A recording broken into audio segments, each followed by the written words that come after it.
थे और फिर बादल की गरज के साथ ही तेज बारिश शुरू हो जाती है।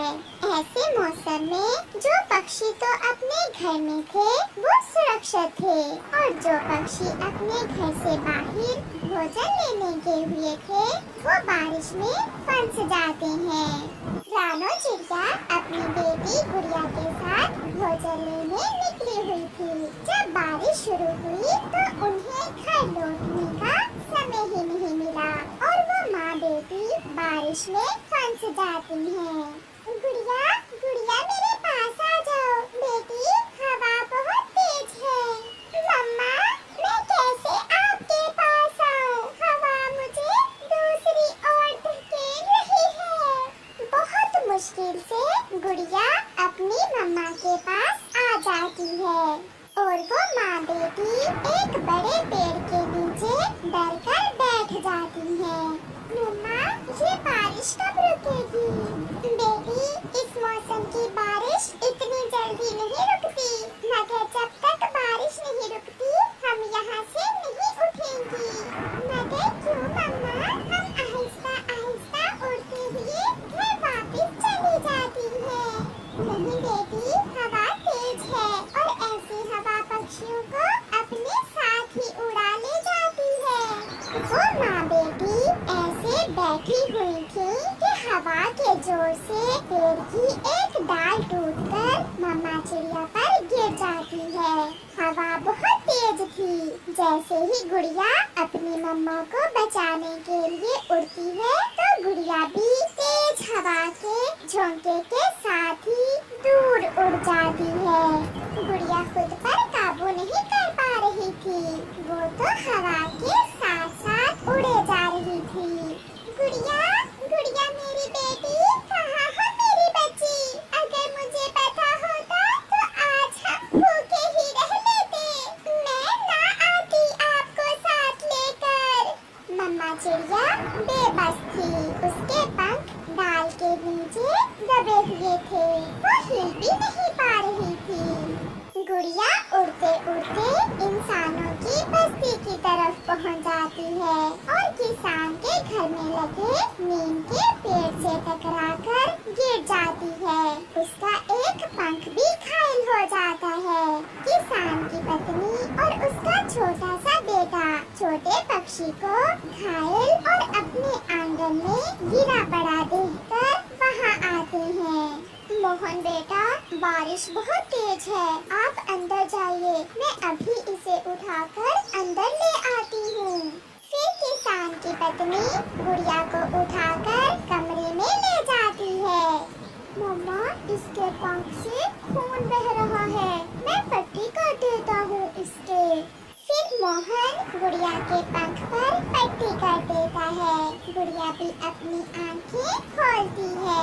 क्या बारिश रुक गई है? नहीं, अभी बाहर तेज बारिश है। जब तक बारिश नहीं रुकती आप यहीं रहे, आपका पंख भी घायल है। मगर मेरी मम्मा बड़ी डाल के नीचे दब गई है। छोटी चिड़िया, ऐसे मौसम में आप उड़ नहीं सकोगी। बारिश रुकेगी तो फिर आप यहाँ से चली जाना। रात हो जाती है और फिर थोड़ी देर बाद बारिश भी रुक जाती है। हवा भी थम गई थी। कबूतर सुबह से ही बारिश से बचने के लिए पुरानी गुफा में बैठा हुआ था। बारिश रुक गई है, इससे पहले कि बारिश फिर से शुरू हो मैं जल्दी से अपने घर चला जाता हूँ। ये सोचकर कबूतर गुफा से बाहर निकलता है और वापस अपने घर के लिए उड़ता है। रास्ते में एक पेड़ की डाल के नीचे कबूतर को घायल चिड़िया नजर आती है। कबूतर तुरंत वहाँ आता है और पूरे जोर से डाल को हटाकर रानो चिड़िया को बाहर निकालता है। कबूतर, मेरी गुड़िया तेज हवा में कहीं खो गई है। हवा बहुत तेज थी। जब बारिश हुई तो मैं भी भोजन लेने गया हुआ था। मैंने तो एक पुरानी गुफा में छुपकर अपनी जान बचाई। उस दिशा में गई थी मेरी गुड़िया। अब चिड़िया बहन, उस दिशा में तो इंसानों की बस्ती है। अगर किसी शरारती बच्चे ने गुड़िया को पकड़ लिया तो वो मार देगा हमारी गुड़िया को। मैं अभी जाती हूँ और अपनी गुड़िया को ढूंढती हूँ। चिड़िया रानी, अब बहुत रात हो गई है, हम दोनों सुबह जाएंगे। मैं साथ जाऊंगा आपके गुड़िया को ढूंढने, मगर अब आप मेरे साथ घर चलें। फिर कबूतर चिड़िया को अपने घर ले जाता है। लो चिड़िया, कुछ खा लो, मुझे पूरा विश्वास है गुड़िया किसी सुरक्षित जगह पर होगी। चिड़िया, आपने हमेशा दूसरों की मदद की है, किसी का बुरा नहीं चाहा, इसलिए ऊपर वाला गुड़िया को सुरक्षित रखेगा। मुझे भूख नहीं है लूसी बहन, बस जल्दी से रात गुजर जाए और मेरी गुड़िया मुझे मिल जाए। आपका नाम क्या है छोटी चिड़िया? मेरा नाम गुड़िया है। रोते हुए गुड़िया मोहन को अपना नाम बताती है। मोहन की मम्मा तो सो गई थी, मगर मोहन गुड़िया के पास ही बैठा हुआ था। चुप कर जाएं आप गुड़िया, जैसे ही रात गुजरेगी मैं आपको जंगल में छोड़ आऊंगा। मगर मेरी मम्मा न जाने किस हाल में होंगी, मुझे खुद से ज्यादा अपनी मम्मा की चिंता है। एक बार मैं भी अपनी मम्मा से खो गया था। पिछले साल जब मैं मम्मा के साथ दूसरे गांव मेला देखने गया तो वहाँ बहुत भीड़ थी। मैं मिठाई लेने दुकान पर गया तो दिशा भूल गया। मैं बहुत रोया था। फिर शाम के मेरी मम्मा भी मुझे मिल जाएगी। जरूर, मैं वादा करता हूँ, मैं सुबह आपको आपकी मम्मा के पास छोड़ आऊंगा। चलो अब ये दाना खा लो। फिर गुड़िया मोहन की बात मानकर 2 दाने खा लेती है। अब गुड़िया के पंख में दर्द भी रुक गया था। गुड़िया और मोहन सारी रात बातें करते रहते हैं। लंबी रात गुजर ही जाती है और फिर चिड़िया और कबूतर जंगल से इंसानों की बस्ती की तरफ उड़ते हैं। मम्मा, मैं गुड़िया को जंगल में छोड़ आऊं?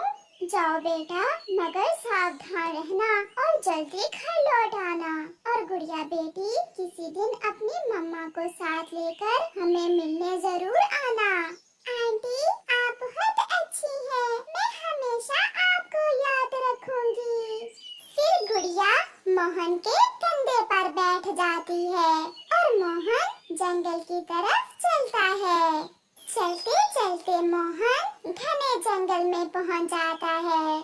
गुड़िया, आप अपनी मम्मा को आवाज दो, हो सकता है आपकी मम्मा कहीं आसपास ही हो। फिर गुड़िया अपनी मम्मा को पुकारती है। मम्मा, मम्मा, मैं गुड़िया हूँ। मम्मा, मैं आ गई। मम्मा, आप कहाँ हैं? कबूतर भैया, ये आवाज तो मेरी गुड़िया की है। नीचे उतरो, घने जंगल में कोई है जो मुझे आवाज दे रहा है। फिर चिड़िया और कबूतर नीचे घने जंगल में उतरते हैं। अपनी बेटी को मोहन के कंधों पर बैठी देखकर मम्मा चिड़िया भागकर गुड़िया को अपने सीने से लगा लेती है। मेरी जान, मेरी गुड़िया, आप ठीक है ना? मम्मा, मैं ठीक हूँ। ये मोहन है।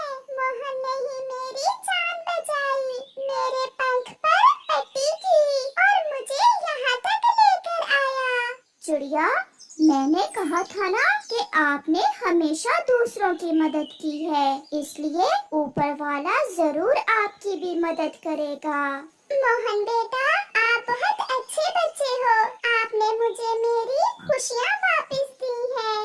आंटी, मम्मा कहती है कि हमेशा दूसरों की मदद करें। और गुड़िया, क्या आप मुझसे मिलने आओगी ना? क्यों नहीं, आपसे हमारी दोस्ती पक्की है और मैं अपने दोस्त से जरूर मिलने आऊंगी। फिर वो सब खुशी खुशी अपने घरों को चले जाते हैं। प्यारे दोस्तों, इस कहानी से हमें सीख करें। अपने पति के मर जाने के बाद वो गरीब चिड़िया अपना गुजर बसर दूसरे पक्षियों के कपड़े सिलाई करके करती थी। मम्मा, आपने कपड़े सिलाई करना किससे सीखा था? मैंने कपड़ों की सिलाई का काम अपनी मम्मा से सीखा था। अच्छा, तो नानू भी कपड़े सिलाई कर लेती थी? बहुत अच्छे, आपकी नाना तो बहुत अच्छे से सिलाई का काम कर लेती थी। बेटा, अच्छा अब मुझे काम करने दो, पहले ही बहुत देर हो गई है।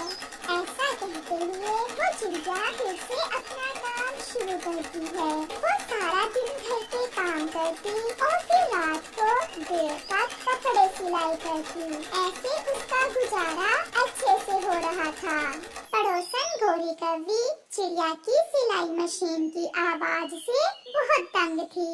कालू, ये लो, फिर शुरू हो गई वो चिड़िया। अब समझो सारी रात मुझे जाग कर ही गुजारना होगी। मुझे इसकी मशीन से चिढ़ है। इसका कोई ना कोई उपाय निकालना ही होगा। मैं भी उस चिड़िया की मशीन की आवाज से बहुत तंग हूँ। फिर दूसरे दिन गोरी कौवी चिड़िया के पास जाती है और उससे कहती है, चिड़िया, मैंने कुछ कपड़े सिलाई करवाने हैं, मेरी बहन के हैं। मेरे घर आकर मुझसे वो कपड़े भी ले लो और उन्हें देख भी लो कि कौन सी सिलाई लगानी है। चलो गुड़िया बेटी, आप भी मेरे साथ चलो। आप घर में बैठी बोर हो जाओगी। फिर चिड़िया अपनी बेटी को साथ लेकर गोरी के साथ उसके घर चली जाती है। कालू कौवा पेड़ के पीछे छुपा हुआ बैठा था। जैसे ही चिड़िया उसकी पत्नी के साथ जाती है, कालू कौवा पीछे से चिड़िया के घर में घुस जाता है और चिड़िया की सिलाई मशीन उठाकर भाग जाता है। ये लो कपड़े, इन्हें अच्छे से सिलाई करना, मेरी बहन खुश हो जाए कपड़े देखकर। गोरी बहन, सादी सिलाई लगानी है या कोई लेस भी लगानी है? इतने पैसे नहीं है मेरे पास, सादा ही लगा देना। वो सीधा दूसरे जंगल के बाजार जाता है और वहाँ जाकर एक पक्षी को चिड़िया की सिलाई मशीन बेच देता है। फिर चिड़िया गोरी से कपड़े लेकर अपने घर चली जाती है। घर जाकर वो देखती है कि उसकी सिलाई मशीन तो घर में नहीं है। वो बहुत परेशान हो जाती है। गुड़िया बेटी, हमारी सिलाई मशीन कहाँ है? ये क्या हो गया? कौन चुरा कर ले गया मेरी सिलाई मशीन? ऐसे गुड़िया और उसकी मम्मा रोने लग जाती हैं। मम्मा, अब हम क्या करेंगे? हमारे घर का गुजारा कैसे होगा? वो जालिम तो 200-400 में वो सिलाई मशीन बेच देगा, मगर उसे क्या पता कि हमारे घर का चूल्हा बंद हो जाएगा। ये लो गोरी, 400 रुपए, और चलो पार्टी करने जाते हैं। आज रात को सुकून से सोएंगे, ना रही चिड़िया की सिलाई मशीन और ना आएगा शोर। और अब चिड़िया भूखी मरती यहाँ से चली जाएगी और मेरी जान छोड़ देगी। फिर वो दोनों पति पत्नी पैसे लेकर पार्टी करने चले जाते हैं।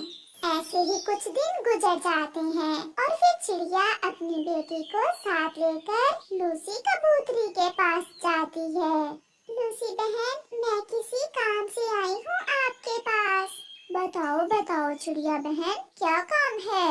लूसी बहन, किसी चोर ने मेरी सिलाई मशीन चुरा ली है और मेरे पास इतने पैसे नहीं कि मैं नई सिलाई मशीन ले सकूं। ये चोर भी किसी की मजबूरी नहीं समझते। भला क्या करेगा वो चोर सिलाई मशीन चुरा कर? लूसी, आपके पैसे आपको वापस लौटा दूंगी। चिड़िया बहन, मेरे पास ज्यादा तो नहीं, केवल 500 रुपए हैं। ये आप ले जाएं और जब आपके पास हुए तब मुझे लौटा देना। फिर चिड़िया लूसी को धन्यवाद बोलती है और वहाँ से चली जाती है। बहन, 500 में नई मशीन तो नहीं आएगी। हाँ, मेरे पास एक पुरानी मशीन पड़ी हुई है जो थोड़ा बहुत काम करती है। आप वो मशीन ले जाएं। मम्मा, हम यही मशीन ले जाते हैं और जो थोड़ी बहुत खराबी होगी आप उसे ठीक कर लेना। ठीक है भाई साहब, आप मुझे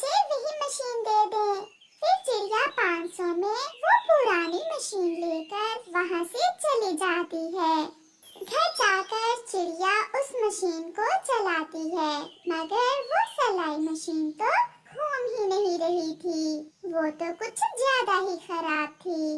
गुड़िया बेटी, उस पक्षी ने हमें ठीक कहा है, ये मशीन तो बिल्कुल खराब है, ये तो कबाड़ के सिवा कुछ नहीं है।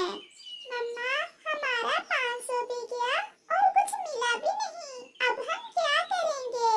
करना क्या है बेटा, मैं कल जाकर उसे ये मशीन वापस करके अपने 500 रुपए वापस ले लूंगी। फिर वो माँ बेटी बहुत निराश होकर सो जाती हैं। आधी रात थी जब चिड़िया के घर के दरवाजे पर दस्तक होती है और एक यात्री पक्षी वहाँ आता है। चिड़िया दरवाजा खोलती है। मैं यात्री हूँ चिड़िया, मुझे कुछ खाने को दो, मैं बहुत भूखा हूँ। मैं तो बहुत गरीब हूँ पक्षी जी, मेरे घर में केवल 3 दाने चनों के सिवा और कुछ नहीं है, मैं वही आपको दे सकती हूँ। फिर चिड़िया उस पक्षी को वो 3 दाने चनों के दे देती है। जो किसी की मदद करता है, ऊपर वाला खुद उसकी मदद करता है। ऐसा कहते हुए वो पक्षी वहाँ से गायब हो जाता है। चिड़िया बहुत हैरान थी कि ये कैसा पक्षी था और अचानक गायब कैसे हो गया। चिड़िया घर में जाकर सो जाती है। चिड़िया अभी सो, ये तो सिलाई मशीन की आवाज है। चिड़िया उठकर देखती है तो उसकी वही पुरानी सिलाई मशीन अपने आप चल रही थी और तरह तरह के कपड़े सिलाई कर करके निकाल रही थी। चिड़िया जल्दी से अपनी बेटी गुड़िया को जगाती है। गुड़िया, ये कैसा चमत्कार है, ऐसा कैसे हो सकता है?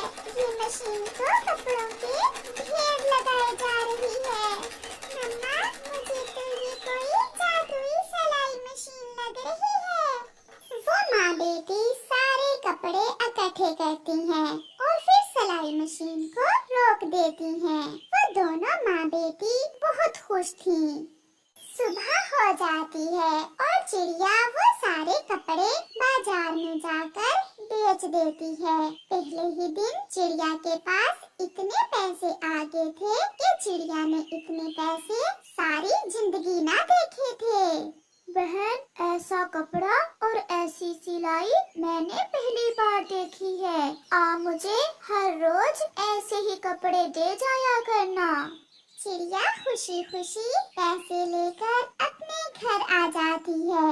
रात फिर से हो जाती है और मम्मा चिड़िया उस पुरानी सिलाई मशीन के पास जाकर उसे एक बार घुमाती है, जो अब बिल्कुल ठीक हो चुकी थी। जैसे ही चिड़िया सिलाई मशीन को घुमाती है तो वो मशीन फिर से चलने लगती है और कपड़े सिलाई कर करके ढेर लगाने लगती है।